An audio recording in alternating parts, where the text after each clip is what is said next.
it's a great privilege to be here with you today to talk about a subject matter that is very close to our hearts, that very personal to many of us, very sensitive matter, very painful matter indeed.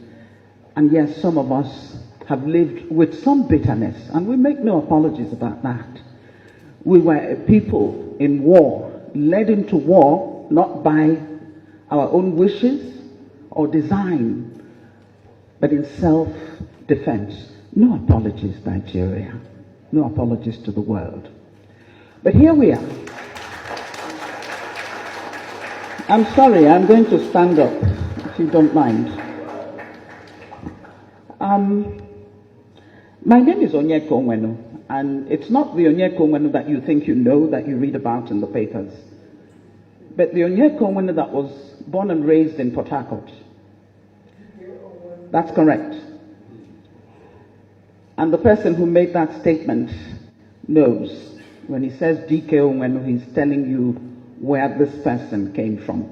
My father was the first Arundizog man in the Federal House, and he was representing a Port Harcourt constituency. He was the principal of Enitonia High School. He was a brilliant man, but he died too early.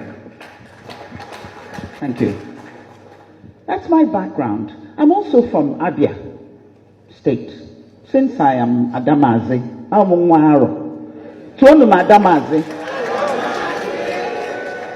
I'm from Imo State, Arundizog, and I'm from Anambra, where my mother comes from. I can go there and live. I can do anything I want in Anambra. Nobody can say anything to me. I'm also from Lagos State. Surprise, surprise. Yeah, I'm from Lagos State. I married a Yoruba man. I have 2 Yoruba children. They only paid 5,000 naira as bride price. So we have a right to demand more money anytime.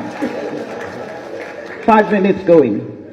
Yes, 50 years after I fought the war. As a young girl, 14, 15, 16, 17, I was in that war. And I lost many relatives. I worked in hospitals. I carried babies who died in my arms. I treated old people who took days to die. People were dying out of hunger. Even our soldiers were dying out of hunger at a particular point. But thank God, we survived. You see, when my father died at 40, he was a politician and also a principal, but he didn't have much money. In those days, you had to keep your day job, even if you were a member of the House of Representatives. Yes, my mother, an Anambra woman, was a trader. Put your hands together for Anambra women.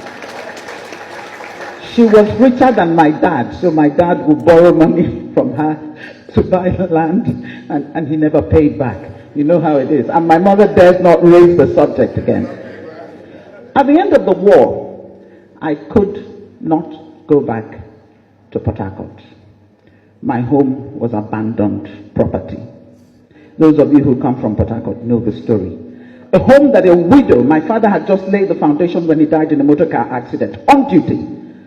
A building that a widow, and living just adjacent to us, the Ikopus on Hospital Road, we could see you, we could relate. In fact, I thought we were related, because every family in Port Harcourt was together. You didn't care where they came from or who they were. Once you're from Port Harcourt, every parent had the right to reprimand another child that you saw misbehaving. It was a beautiful town, but we couldn't get back to it. So for me, the Civil War never ended. At the end of that war, my father, oh no, it never ended. It's still going on. I had no family house.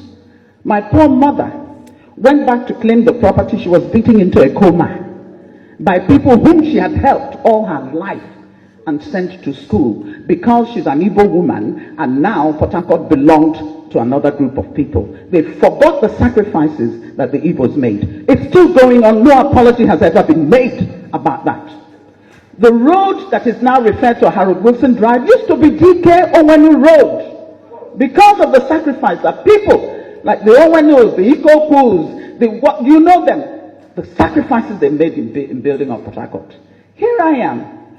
So I traveled outside thanks to my sister who was at Harvard at the time, who organized for the rest of us to come and go to school. But we all came back to do what? To develop Nigeria. I have tried, with the little talent that God has given me, to use it for the betterment of my society and my country. But can I tell you something? That if I were a Yoruba or Hausa woman, I would probably have had more patronage, I would have had more help and more support than I have got by my self-help effort to raise this country up. But I'm not asking anybody for anything. I put myself through school. My widowed mother did her best, but I was working 2 jobs in America to put myself through school. I didn't want to take Nigerian scholarship because they were giving it to everybody, those who deserved it and those who didn't. And many of them were not even in school. I put myself through school. Wellesley College and the New School for Social Research. I have no apologies to make to anybody. I am angry. I am angry at Nigeria. I am angry at this government which seems to be letting us down. I am angry at us as a people. I am angry at my people in Igbo. Because if they have refused you, why are you refusing yourself? Stop complaining and do it for yourself. We've always been able to do that. How did we build Imo Airport? Nobody built it.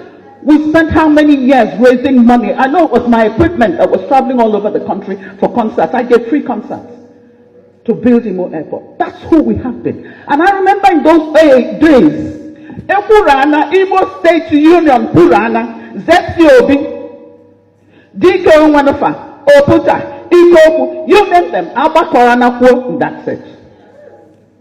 No dispute. Everybody follows the line and gets done what needs to be done. Let me tell you about Ndibo. Ndibo are wonderful people. Let me tell you about Ndibo. Ndibo are resilient. Let me tell you about Ndibo. Ndibo are people with integrity, with conscience, with a feeling of humanity that they can reach out wherever they are and contribute something to that society and not care that they're not even from there. That's who we are. Do not categorize us as people who are uncouth. We don't know, we don't have unity amongst ourselves. You're kidding yourself. We love ourselves. But we also love our neighbors. You see, to love your neighbor, you have got to love yourself. That's what the good book says. Love your neighbor as yourself. So how are you going to love your neighbor if you don't know anything about self-love? I am a proud Igbo woman. And yes, if there's anything you know about me as I walk into a place, know that there's nothing you can do to me in this country to bow my head. I will not do it. I am my father's daughter. I am my mother's daughter. As an Igbo person, I stand before you committed to the project called Nigeria. But at the same time, you talk about never again.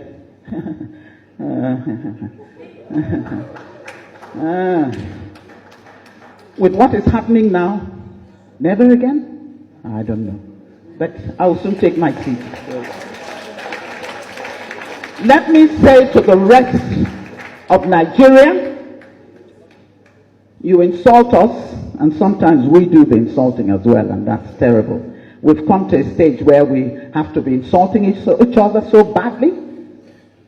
But go ahead. We will not succumb. We will not bow. We are children of God. We are here for a purpose. God has put us on this good earth for that purpose. You cannot drive us to the sea. You cannot tell us to shut up and take the pain that you are inflicting on us, abuse us on top of it. Listen, if you don't want us, then let us go. Thank you.